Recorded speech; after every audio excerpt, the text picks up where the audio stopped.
بسم اللہ الرحمن الرحیم۔ السلام علیکم ورحمۃ اللہ وبرکاتہ۔ امید ہے کہ آپ سب بہن بھائی خیریت سے ہوں گے۔ آج میں آپ بہن بھائیوں کے لیے لایا ہوں رسول اللہ صلی اللہ علیہ وسلم کی وہ چند کلمات جو رسول اللہ صلی اللہ علیہ وسلم نے حضرت عوف بن مالک رضی اللہ تعالیٰ عنہ کو تلقین فرمائی۔ تو ویڈیو کو سٹارٹ کرنے سے پہلے آپ لوگوں کو ایک چھوٹا سا ریکویسٹ ہے کہ اگر آپ نے ابھی تک ہمارے چینل کو سبسکرائب نہیں کیا ہے تو ہمارے چینل کو سبسکرائب اور بیل کا آئیکن پریس کریں تاکہ آپ کو ہماری ہر نئی آنے والی ویڈیو بر وقت ملتی رہے۔ تو چلیے چلتے ہیں ان مبارک کلمات کی طرف جو رسول اللہ صلی اللہ علیہ وسلم نے حضرت عوف بن مالک رضی اللہ تعالیٰ عنہ کو تلقین فرمائی۔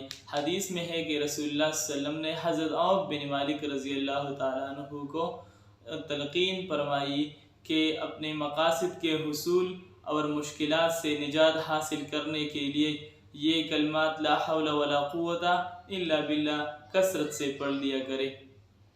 تو پھر حضرت مجدد الفسانی رحمۃ اللہ علیہ فرماتے ہیں کہ اگر آپ کا مشکلات دنیاوی ہو یا اخروی ہو یا مقاصد دنیاوی ہو یا اخروی ہو، دونوں کے حصول کے لیے یہ کلمات کثرت سے پڑھنا بہت زیادہ مفید ہے۔ اور پھر کثرت کی مقدار بھی بتائی کہ کثرت سے کیا مراد ہے کہ کتنی مرتبہ اس کو پڑھنی چاہیے۔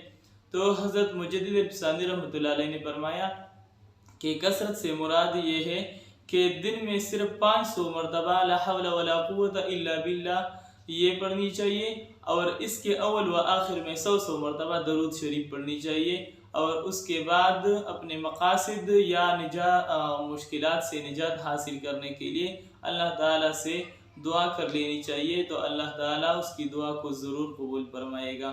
تو انشاءاللہ اس کو اپنے دعاؤں میں ضرور شامل کریں گے۔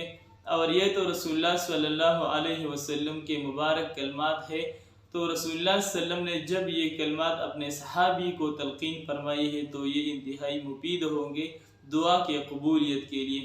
تو انشاءاللہ ہم اس کو اپنے دعا میں شامل کریں گے اور ان کے ذریعے اس کی کثرت سے ذکر کریں گے تو اللہ تعالی ہماری دعاؤں کو اور ہمارے مقاصد ہم کو حصول کرے گا اور اپنی مشکلات سے ہمیں نجات دے گا۔ تو انشاءاللہ اس پر عمل کریں گے، اور میں بھی آپ کے لیے اس طرح کی مزید اچھی ویڈیو لے کر آؤں گا۔ انشاءاللہ پھر ملیں گے دوسری ویڈیو میں، تب تک کے لیے اللہ حافظ۔